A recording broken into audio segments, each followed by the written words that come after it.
What's up? What's up? It's Saucy Rossy, and I bought myself a BLACKSTONE Griddle online used. And look at this, it's got rust all over this plate. So let's go ahead and clean it up.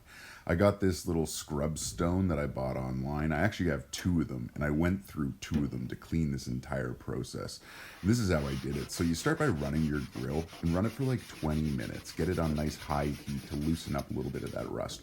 Then you go on there with just straight water and you use elbow grease. You really have to go at this. This took me, I think, 2.5 hours of scrubbing down. I wanted to make sure I got as much of that rust off, and I ended up going through 2 of these scouring pads. I mean, just look at that thing weighed down or rubbed down compared to when I showed it earlier. I think I rinsed this off a total of like 22 times after scrubbing or something like that. But you can just see, look at this. Look at all that crap coming off. All that rust, that gunk, all that. It just drains out into that little back pan and you just throw it down.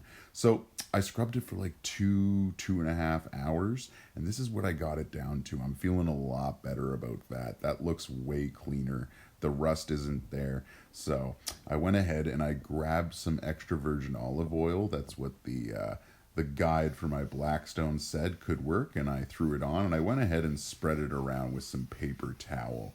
Now, normally you should use tongs when you do this. I was kind of an idiot and just used my bare hand. That plate was really friggin' hot, but I was more just excited about the fact that I now have a Blackstone griddle in my possession to start using. So I didn't care in the slightest.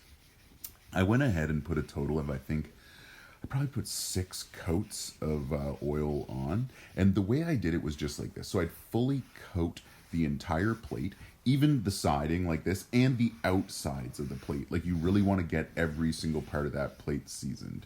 You make sure you rub on that oil, whatever oil you're using, and just get it covered totally.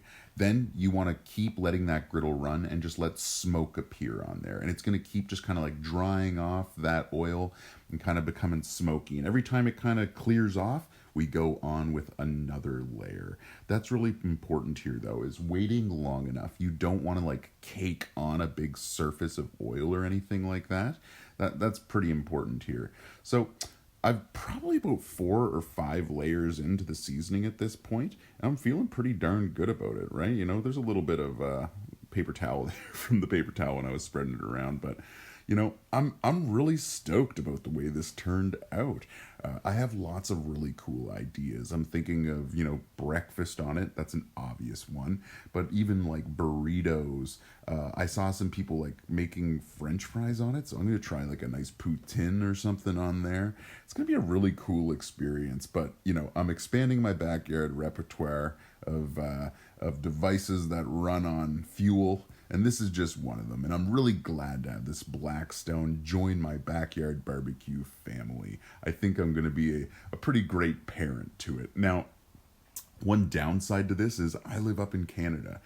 And one of the downsides to that is it's just cold out here in winter. And, you know, it takes a lot more propane to get this griddle running at full heat.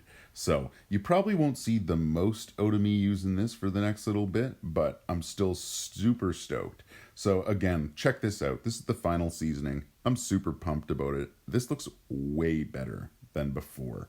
So make sure if you're going to buy a Blackstone, you check your local listings. There might be a used one that you can just put a little bit of elbow grease and get it back up and running. Thanks again for watching. Make sure you like and subscribe. Take care.